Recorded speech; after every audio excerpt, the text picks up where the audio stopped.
So a lot of it I actually found out afterwards, like certain pieces, but from the day of when it happened, it was actually, Courtney doesn't know this, but the anniversary was 2 days ago. It was so crazy. It showed up on my phone. So it was a hot summer day in Miami, and there was, I guess you can say, a trend that I would stay at my friend's house every few days, every few weeks. It was a way for me to be able to just reset and refresh. And I had a meetup point where my friend would come pick me up by where I lived. So I actually went to the pool in my complex and I used the cell phone because the cell phone that I had at the time got damaged just a little bit before that. And I went and I used the cell phone of a guy that was at the pool, and I called her and I said, hey, kind of need to go to your house for a few days. Can you pick me up? She said, yeah, of course. She happened to call back like 5 or 10 minutes later, but I already had left the pool and started walking to the meetup point. When she called back, it was to say that her mom's Tahoe, which is the car that they would share. And she was like, so I'm going to have to wait for my mom to get home. I didn't know that. So I start walking to the meetup point, which was behind a bus station. And I'm just standing there and it's a really hot day. So at that point, I used to work like 3 or 4 blocks up in a tanning salon. And I'm like, maybe I should just walk to the tanning salon and, just call from there and see what happened because this is unlike her. So I start walking and I don't look my best that day. I had been through some stuff prior to that. I had been crying. And so I was wearing baby blue Brazilian jeans and a long sleeve yellow shirt, flowy shirt. And I started walking on the sidewalk to my job, and a 1991 black Honda Civic pulled up. And, they tried to make conversation with me. And instantly I was just so out of it. I was not trying to talk to anybody. I was just trying to go. I was trying to get to my friend's house. So I just dismissed them. They made a U-turn and came back around again. And they were like, hey, hey, hey, do you need money? Are you okay? They could tell that, my hair was a little messy. They could tell that I had probably been crying. I don't know. It was a hot day. I don't know what was going through their mind. They kept going around, and like after a few minutes, they would come back and be like, hey, do you need a phone? Do you need this? Do you need that? Long story short, I ended up in this person's car. After some persuading and force, I ended up in this person's car. And I remember when I realized I was in this car, my friend had passed away the year prior, Pam. And I remember I looked up and I was like, I don't know what's about to happen, but God, Pam, if you're here, please protect me. I remember I tried opening the door, and that's when I realized something was wrong because it was child lock. So I was like, okay. So the first thing I did was take off my seatbelt. And I used to watch Law and Order SVU a lot. So I just started looking around.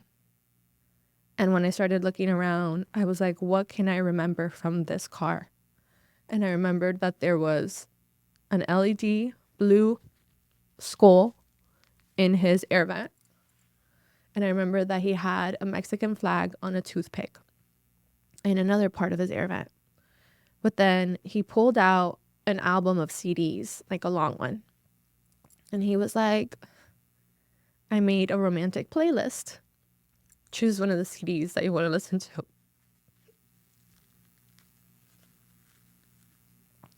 And I just kept telling him, can you just please take me to a phone? I really need to call my friend. I need to go to my friend's house. Like, I'm not going to say anything. I just really need you to take me to the phone. So in this part of Miami, there's a Shell gas station in Kendall.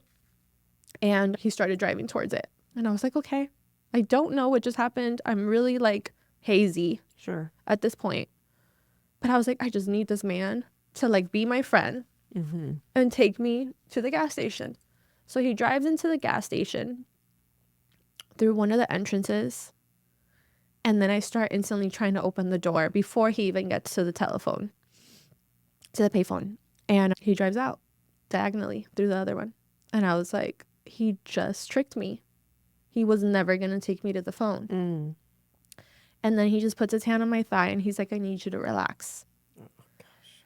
So then I'm just like, okay, yeah. And it's the entrance of the highway.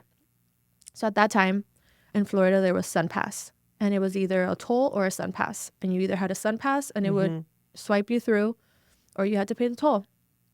So he starts going to the toll lane. And at this point, I'm just like, I need to get the freak out of this car. So I go and I try to open. I start hyperventilating. Sure you did. So I start putting the window down. And he lets me put the window down. And I just say, okay, if it's child lock, when he gets to the toll, I don't have a seatbelt on, I'm going to open the door. And at this time, he keeps talking to me. And I start realizing that he knows me. And I'm like, he knows my schedule. He knows when I was going to school. He knew where my bus stop was for school. And he knew my uniform that I would wear to school. And I start realizing that he used to go to work every day when I would walk to the school bus. And he started realizing my pattern and knew my uniform, knew at what time the bus would pick me up, knew at what time the bus would drop me off. And he was just like, you're just so pretty. I've been always wanting to talk to you. And he starts getting to the toll, and there was a red Chevrolet coming up right next to him. And I go and I open the door. And when I go and I open the door, he swerves and goes through Sun Pass. And as much as that scared me, I'm so thankful for it now because of how they ended up catching him. But he ends up swerving, goes through the Sun Pass, and actually on the way out almost hits the red car. And now we're on the highway. And I'm like, okay. So he was like, you're being difficult. I'm telling you to calm down, and you're not calming down. So I need you to calm down. So he gets in the middle lane of the highway because he doesn't trust me at this point. I've lost his trust. And again, I used to watch so many law shows that I was like, I'm losing here.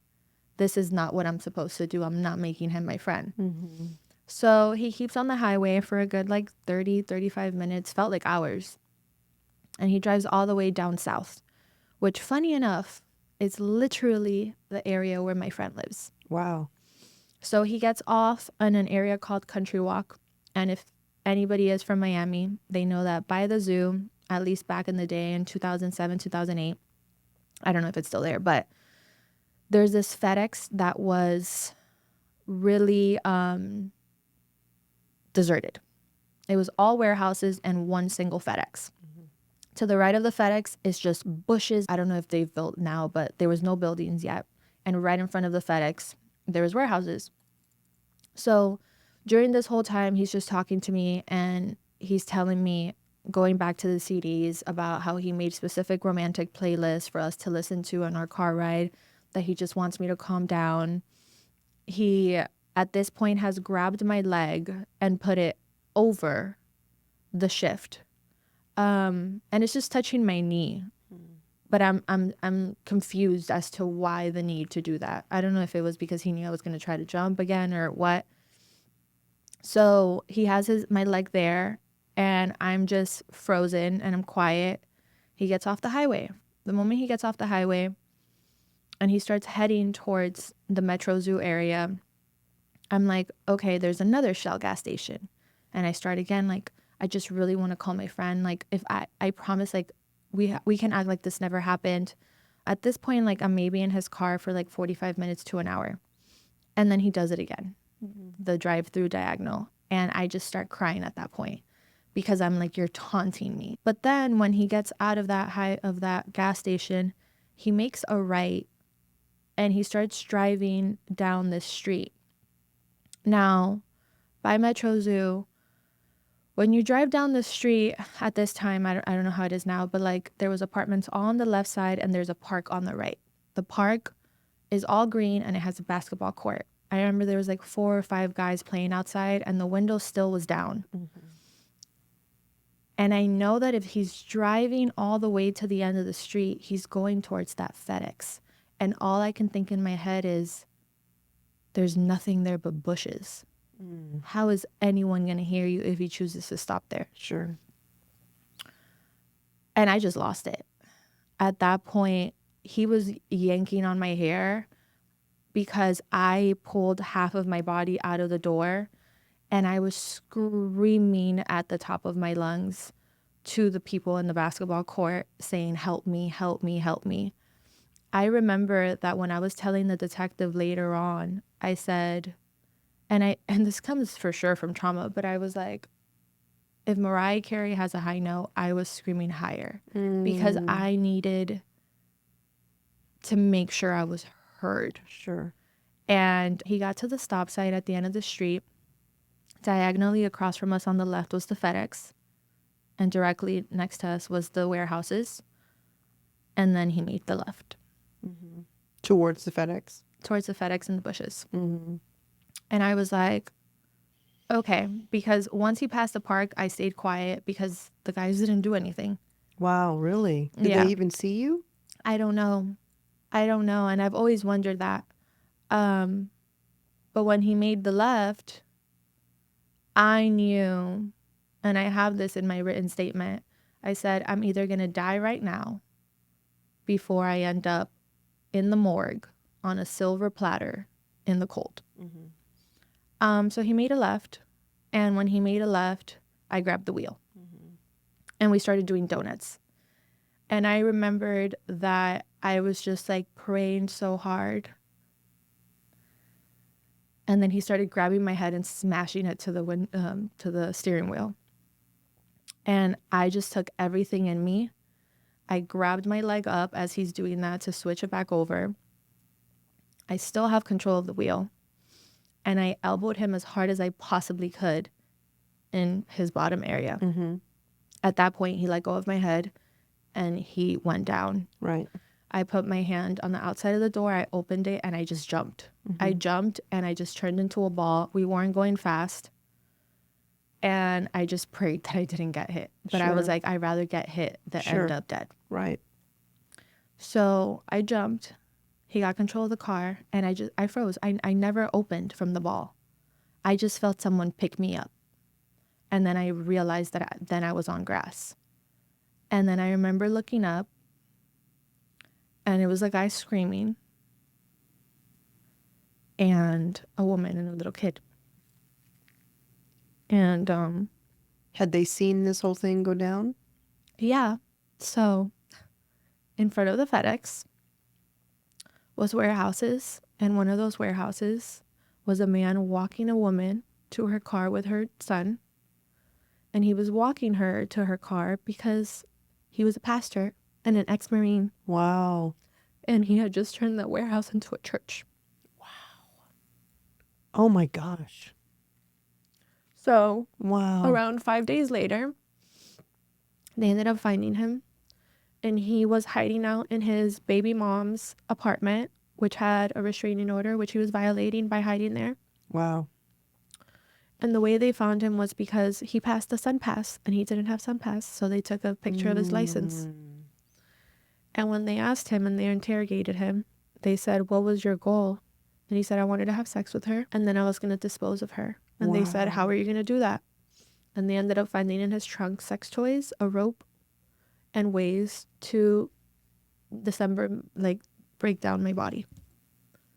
And they ended up finding him on his phone, pictures of me that he would take in the morning and in the afternoon when I would get off my bus, because it happened to be the same time when he would go to work and get home from work. They put him in jail for kidnapping, attempted murder, attempted rape.